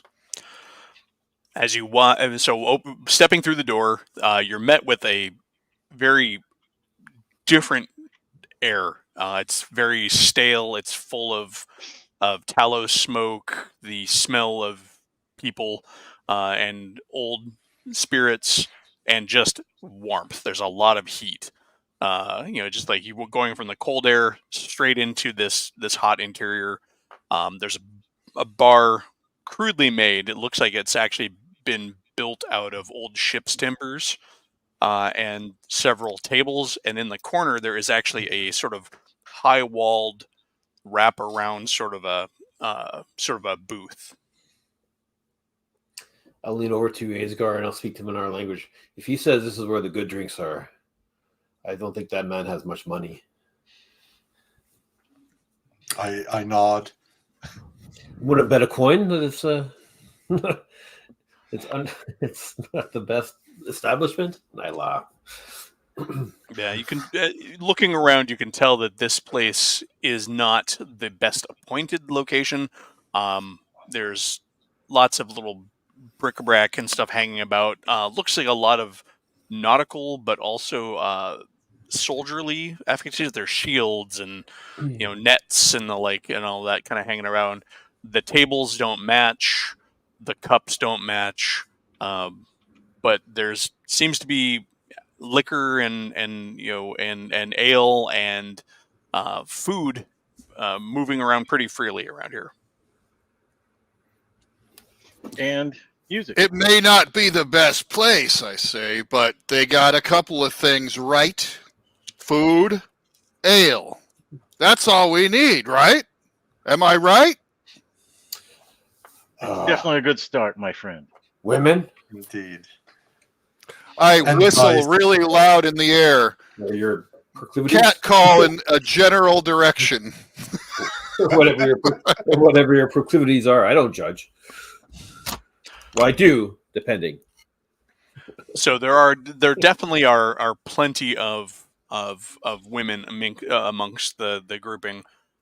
Most of them look to be either serving here or working here, based on their activities. But there are a couple who are carrying blades on their hips. Several of them have colored sashes tied around their waists, and curved knives in their belts. Did any of them look up when I whistled in the room? Quite a few people in Hull looked over, like, who's whistling at the door? Like many If disgruntled looks. Some people have expressions on their faces like your whistle actually hurt them. I look for any female attention from the whistle, and I give them the biggest toothless, dirty mouth smile from across the room. Hairs all over the place. Your smile is met with a shout of, "Close the door! You're letting the winter in!" Before I close the door, I'm going to take a mental note of how many stairs are going up in case we have to fight our way out of here. There's about the stairs coming down here were two sets that had a bit of a landing in between in an L shape. So you go down about maybe 10 feet from the street, and then take a left down and another 10 feet down below the street level. So you're about 20 feet below the street level. It isn't open. It's not like you're in a tunnel or anything. If you're standing at the bottom, you can see the air up above. So just in case we need the high ground. Yep.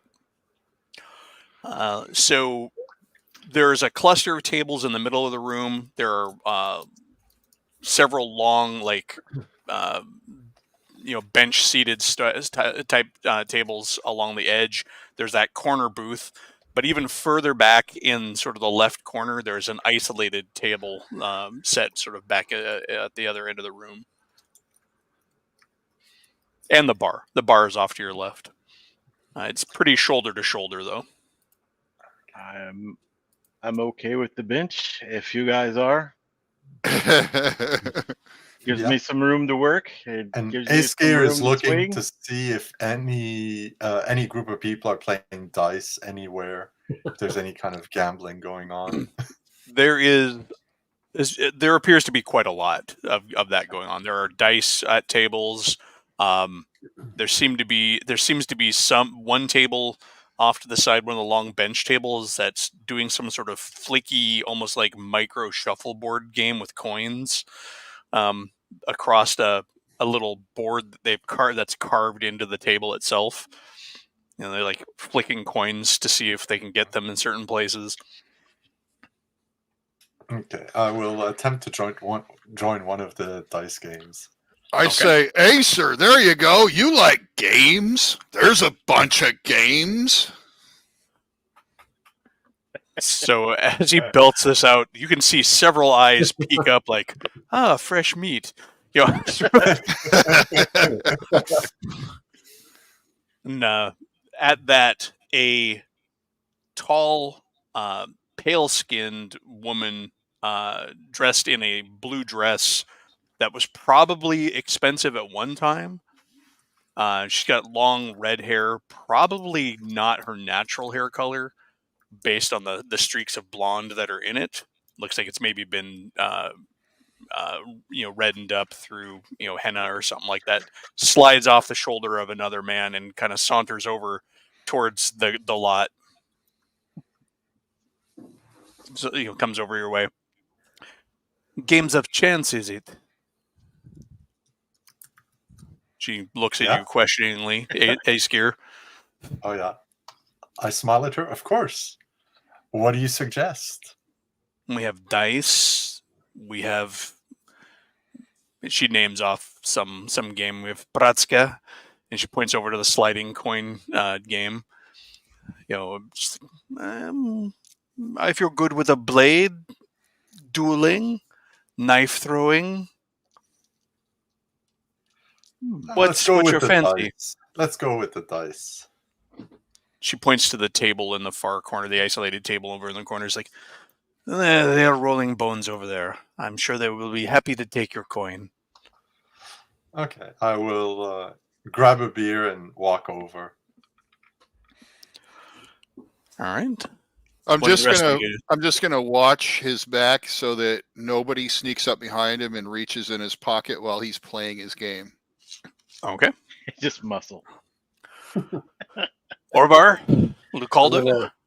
I'm gonna go to the bar, order a drink, and I'll stand there for a little bit, and let other people mingle. But I'm gonna keep it like Igor. I'm gonna keep an eye on the patrons to make sure no one's gonna try to sidle up and try to scam us somehow. Okay. Pushing your way up to you managed to push your way to the bar. Your size makes it easier. You're probably a good head taller than either of the men on either side of you. And they actually, when they realize who you are, they sort of, you now have space. They kind of make way. The kind of heavy set innkeeper kind of hobbles over to you, and you can see that on his shoulder is a legionary brand, and one of his legs is wooden from the knee down. He's got a peg leg. And he kind of slaps a tankard of ale in front of you. Just almost, didn't even wait to ask. Just like throws it down in front of you, and kind of looks at you as if like, ta-da! Cheers, my good man. I see you have served with the armies. Did you? Obviously, you made enough money to have this establishment. Yes, and most of me got to retire. Well, and he kind of knocks on his leg. I'm young. I've only been in the service for a short time as a scout. Didn't see much heavy battle, but I appreciate your alcohol. He slaps your shoulder. He's like, I see no brand, so clearly you are Auxilia. I'm not from these parts. I can tell. Your head is skyward, and your hair is far too pale. I'll take a sip and see. I'll judge how this alcohol is. It's actually mead. Ooh. It's actually a pretty solid, not exquisite, but solid honeyed mead. Liquid from the gods. His smile cracks wide. He's like, see? I know what a Northman likes. And he kind of slaps his hand and just wanders on down the bar. Lucaldo? I wander over to where the men are throwing daggers, and I will kind of judge the competition, kind of sizing them up. The group is pretty much a collection of typical, like, rough men. I mean, it's, you can't really tell. I mean, it doesn't look like any, soldiers or legionaries. Clearly, there's a couple of Caravosans between them. You can tell by the sashes. That's a thing. You're a that's how you can tell the crews of the Caravosans apart, the color of their sashes. But there's actually a pretty good collection of men. There's one man who has kind of a coppery colored skin and very blousy pants. And you see that his arms are scarred up and down with very decorative scarring, and his cheeks bear like very much like colorful decorative scars as well. And he seems to be throwing a pretty weird knife. It's basically a knife with 3 radial blades off of it. Ooh, interesting. And then it kind of curved. And are they being friendly and competitive? Or are they betting hard and nasty? I mean, that's friendly and odd. competitive. They are definitely like, ha ha, lots of back slaps and just a lot of raucous, one-upsmanship, basically. Okay. So I will wander over and say, good morning, gentlemen. What's the buy-in this morning to join the games? The big scarred guy looks to you, he's like, we're playing for fingers. Is that a euphemism? He smiles. He's like, nah, no, coin will do. He pats you on the head because he's tall enough. He's a very long, lanky man. He's like, all you have to do is put up coin, and we'll be happy to take it from you. Oh, I'm perfectly willing to take yours as well, if chance may be. Again, what's the buy-in? What's the rules? I mean, is it a three throw, free throw? I mean, onesie twosies. Explain your ways to me, please. Simple test of accuracy. And if you want to get funny, you want to get creative, then we up the bet. And then the next man after. Sorry, go ahead, please. No, continue. Well, I didn't want to jump in and stir the pot. I wanted to join the flow, so to speak. So, as you gentlemen are doing what you're doing, I would like to just join in. Very well. Right now, the bet is 5 coins, 5 gold. Okay. And he kind of, he like holds his hand out like, he's the one collecting it. And he'll 5 gold. He takes it, and puts it on a little side table, like, a little short, like almost like a over exaggerated stool. He slaps it down there on a pile of other coins that are accumulated there, and then he starts to pace his way well back from the target on the wall that's hanging on the wall. And he actually pulls out his little 3-bladed dagger and he flips it around his finger. It kind of spins on a central. It's got like a hole in the middle, and he's able to like spin it around his finger. Then he casually, without even barely looking, like throws it across at the target and sticks it near center. It's like, good show. May I ask what that weapon is called? Yes, you can. It is called a It's a knife from my homeland. Very interesting. I'm always on the look for interesting things. And he'll pull his dagger out and give me a roll there. Give me a roll there. So it's a dex. Okay. I thought I had that on the dames. Thingamabob here. Guess not. What's your dex? 18. It's plus 3, right? Yeah. So that would be 15 modified. 15. All right. You manage to hit the center mark on the target as well. And he doesn't, he doesn't like. He just.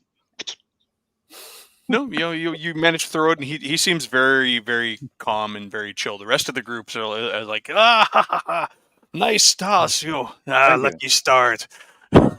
Maybe. Let's another. And then what's your bet? I thought we were just going to carry along. Very well. And he pulls out his knife again, and steps back, does his little flourishy whip, and sinks it in the center again. Okay.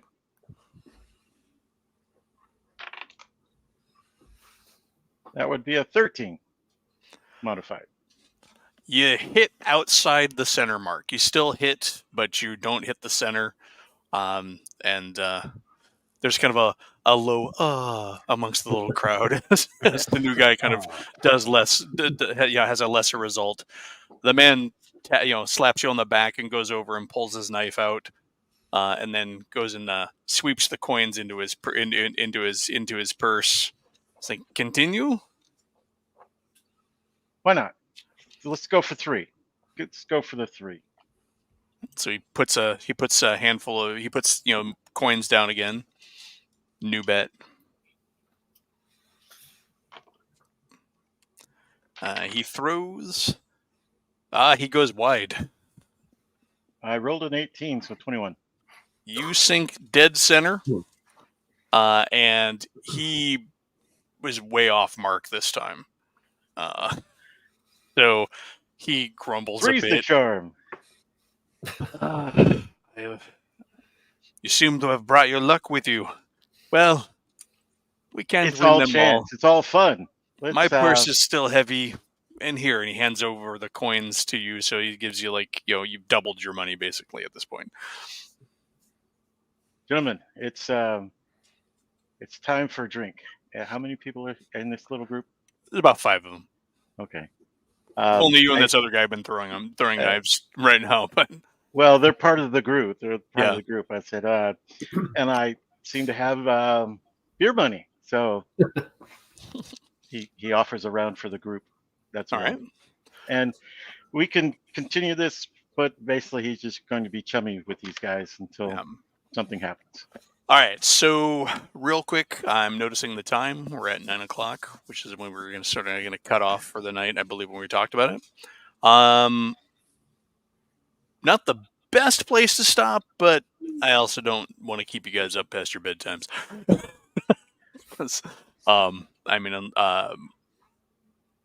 We can pick up here next week, or not next week, 2 weeks from now. 2 weeks, yeah. Is everybody good for 2 weeks from now?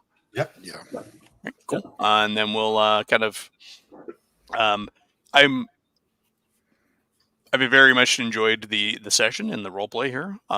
Very good. Interaction with the characters and the NPCs has been really good. I think what we'll do is we'll pick up next week, sort of at the tail end of your carousing here, maybe. So we can kind of get back into the action and kind of jump in from there. And let's see. So I want to kind of borrow take a note from some of the other streams. Real quick, just kind of round robin. Who do you think? Who's your favorite character? Who is your favorite role player tonight? Who do you think did really well? Grumpy, let's start with you. I quite like Coco's character. I quite enjoyed his integration of the greater world. So yeah, I'm gonna go for Orvar for my favorite character. Very cool. Shane? I just loved Igor. I mean, I instantly could see the characterization, and he came to life today. Thanks. Excellent. All right, Coco. Igor definitely has a voice, but this gambling has really made me chuckle more than a few times. I'll bet you this, I'll bet you that, I'll take your boots, whatever. Exactly. I'll vote for Grumpy Old Slan. All right, cool. And Igor. I'm voting for Aesigur because the way he's playing this betting is timely. It's funny. I love it. Thank you very Excellent. much. So that would make you our MVP for the night, Aesgear. I like to tack on things, so go ahead and take a 100 XP. Oh, thank you. Nice. That's for the role playing award for the night. Okay. Any particular favorite moments? We can just kind of discuss this openly if you want. Give you a moment to think. When we were on the barge and Aesigur thought to put the light out so that they couldn't target us as effectively with the arrows. Cool. Anybody else have a favorite moment? It was very well done all Yeah. night. So I appreciate that. Thank you. Jim Cody says the Mammoth Rider. Yeah. Yes. Yeah. I very much appreciate your willingness to kind of go with the flow and let me sort of build the world as you guys enter it. We are going somewhere, but a lot of that's going to be guided by you guys as well. I don't want to like railroad you or step on your toes, but I definitely I appreciate just your interaction with the setting and your willingness to kind of inject and interject into that as well. I think everybody did a really good job playing their characters. I have a good sense of who everybody is. Grumpy Aesgear's betting addiction is going to get everybody in trouble. Oh yeah. Yeah. Igor's mouth is going to get everybody in trouble. Lacaldo may need some protecting. He's just going to try to ease everybody's. We don't need tension. Igor just doesn't have any manners. He wasn't taught that way. And that's fine. Yeah. That's perfect. Not to meta, but what's Igor's intelligence or his wisdom? Is it? I think he's like 9 or 10 on either one. He's average. Yeah. That just not used to He's the just uncouth. civilization. Yeah, I mean, to be a barbarian in this world, it means he's like really from out in the sticks. I mean, I don't know the ways Yeah. of the Yeah. civilized people very, very much. yeah, he's not even up there with most of the tribals, that are from the north. He doesn't have an inside voice. Yeah, Right. We always talk loud out in the woods. Unless we're sneaking up on people we're about to kill.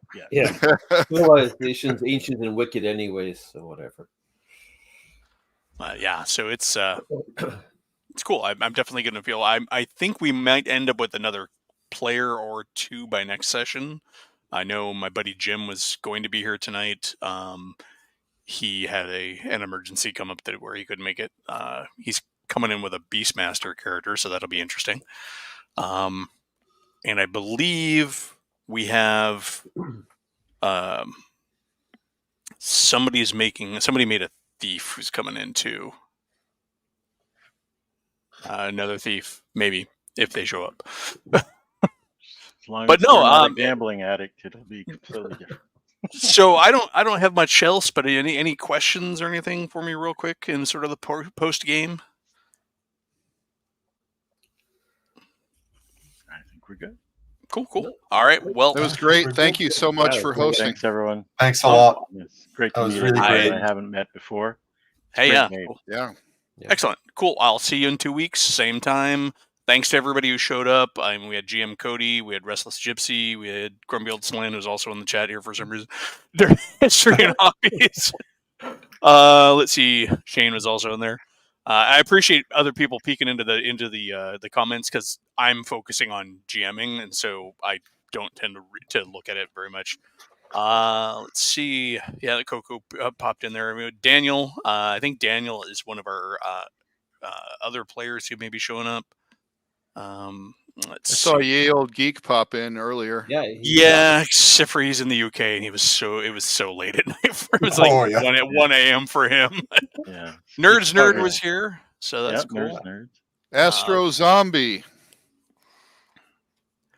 Astro Zombie. A lot of people I don't know yet. We'll fix Was that. Astro Zombie in here? Cool. That's Yeah. I was talking. So, Astro Zombie was in the in the second edition game that I play in with Cody that he runs on Sundays, on alternating Sundays. So that was last night. All right. Well, I could ramble on forever in the post game because I always like to do that.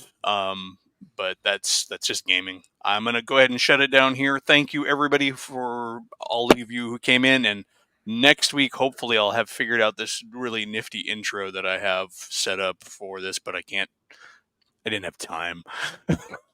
But all right, good night folks, good night players. Good night, everybody. Good Appreciate night, it all. everyone. Cody. Later. Night, everyone. All right.